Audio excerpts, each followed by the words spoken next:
Some legends are born in silence. Others, in screams. But none come without scars.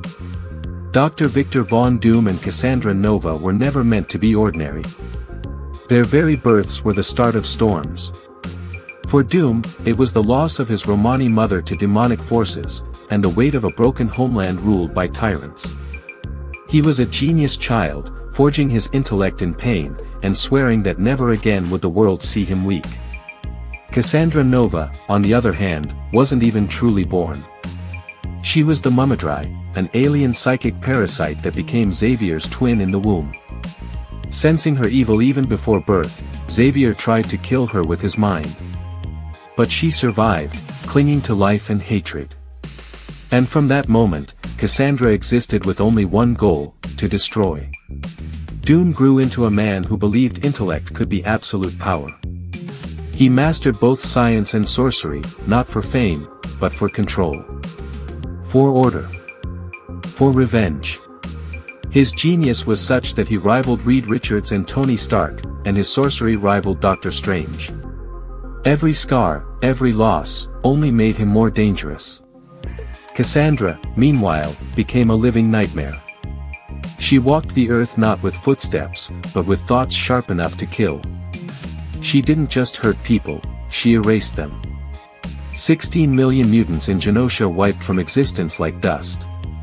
Not with bombs. With intention. Where Doom builds kingdoms, Nova leaves ashes. Where Doom commands through fear and vision, Nova manipulates by tearing apart the mind. Two enemies of peace, but for entirely different reasons. Doom believes he is the rightful savior of humanity.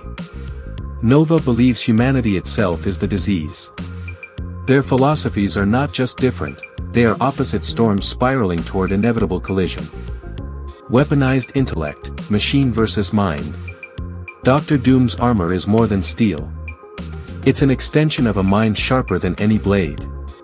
He has battled gods with machines of his own design, stolen the power of cosmic entities, and built devices capable of manipulating time, space, and even thought. His armor is equipped with force fields, energy projection, environmental adaptation, and mystical protection. But his most terrifying weapon isn't his armor, it's his preparation.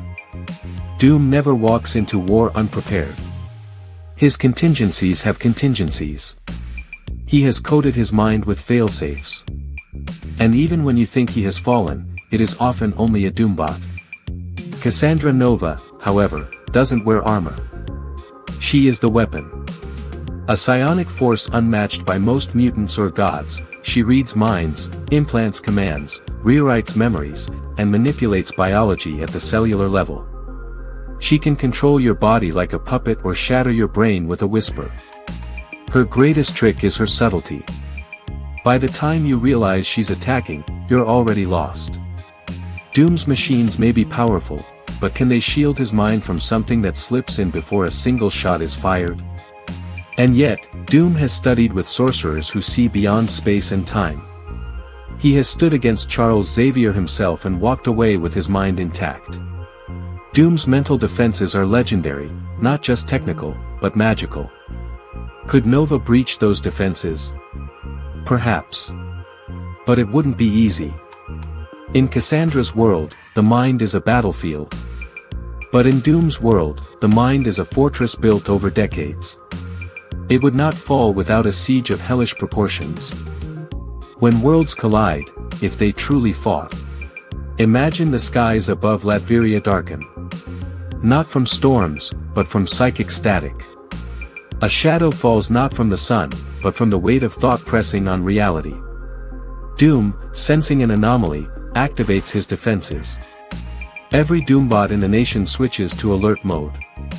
The mystical barriers around Castle Doom flare with ancient energy.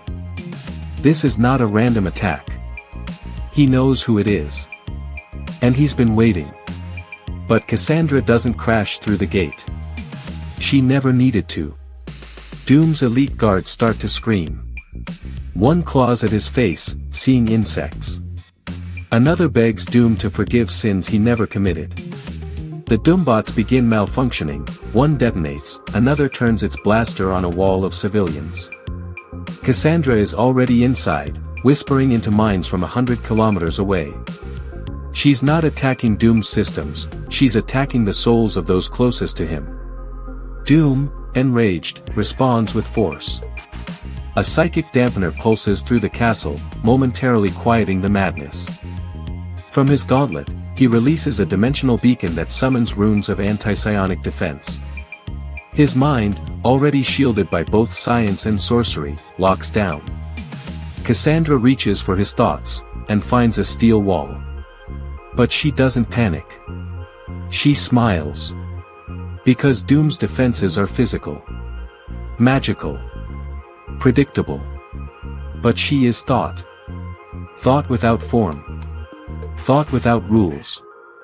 She doesn't need to knock, she seeps through the cracks.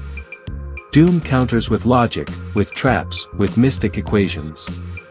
She counters with chaos. A hallucination here. A false vision there. Doom punches at ghosts. Fires at phantoms. Each blow lands, on nothing. But this is where Doom is most dangerous. When outmatched in strength, he adapts. When reality betrays him, he builds a new one. Cassandra might dominate in the psychic plane, but Doom is already coding a counter-virus, writing runes that bind her very essence, calculating her biology through multiversal records.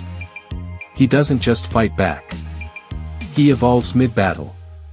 Mind versus will, where the real war happens. This is no longer just about powers. It's about philosophies. Doom is ego personified, an unshakable belief that only he can rule. That only he can save the world. Cassandra Nova is hatred distilled, she doesn't want to rule. She wants to cleanse. Doom believes the world is broken and must be ruled. Cassandra believes the world is broken and must be destroyed. So when they meet in the astral plane, when Doom steps out of his armor and Cassandra reaches into his mind, they clash not as mortals, but as ideas. She attempts to show him his failures. His mother's screams. His rivalry with Reed. His face, shattered and burned. But Doom does not deny his pain. He has lived with it for decades. It is not his weakness, it is his foundation. Nova's strength is in invading the soul. Doom's strength is in building walls so deep even he doesn't know what lies at the center. Cassandra sees his guilt, and finds pride. She sees his loneliness, and finds purpose. Every psychological weapon she throws becomes just another tool Doom turns into resilience. Meanwhile, Doom learns. Observes. Studies her psychic patterns. Her emotional gaps. Her weaknesses. He realizes she doesn't want power. She wants absence. Nothingness. Doom, a builder of empires, now faces someone who would rather see the stars darken than shine under his rule. And in that realization, he finds his edge. Because Cassandra, for all her power, cannot comprehend why anyone would choose to suffer and rise. Doom doesn't need peace. He only needs victory. And that kind of will. It cannot be reasoned with, or erased. Final outcome, when the smoke clears. If this battle were surprise against surprise, Cassandra Nova might win. Her psychic offense is unparalleled. She can dismantle empires without raising a finger. In many timelines, she does. But this isn't about the element of surprise. This is Dr. Doom. And Doom doesn't enter battle without seeing its end from the start. Nova might fracture his defenses. Twist his world. Make him doubt for a moment. But that's all she gets, a moment. Because Doom does what no other can, he turns defeat into data. Each loss becomes a strategy. And when the dust settles, when Cassandra finally tries to crush him entirely, she finds herself facing not just a man, but a god in armor. Doom's final blow would not be physical. It would be a spell coded in machine language. A psychic cage wrapped in nanites and runes.